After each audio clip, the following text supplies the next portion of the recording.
ഈ പരസ്യത്തെ ബി.ജെ.പി. എങ്ങനെയാണ് കാണുന്നത്? ബി.ജെ.പി. സംസ്ഥാന അധ്യക്ഷൻ പറഞ്ഞത് എല്ലാ മാന്ത്രിക വടികളും തങ്ങൾക്ക് അനുകൂലമാകുന്നു ഈ തെരഞ്ഞെടുപ്പിൽ എന്നാണ്.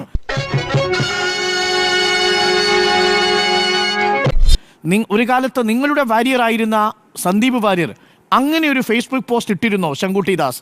താങ്കളുടെ ഓർമ്മയിൽ താങ്കൾ പറഞ്ഞാൽ ഇത് കേരളം വിശ്വസിക്കും. ശങ്കുട്ടി ദാസ്,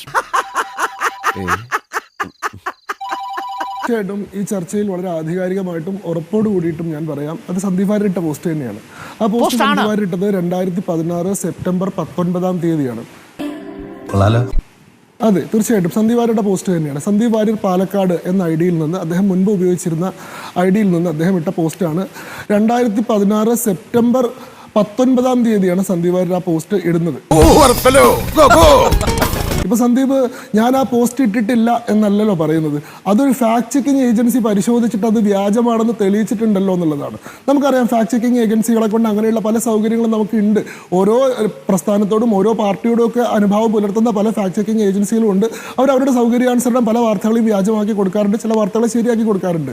താൻ ആ പോസ്റ്റ് ഇട്ടിട്ടുണ്ടോ ഇല്ലയോ എന്നുള്ളതാണ് സന്ദീപ് വാര്യർ പറയേണ്ടത്. അതിന്റെ ട്രേഡ് സീക്രട്ടാ, ഞാൻ പുറത്തു പറയില്ല.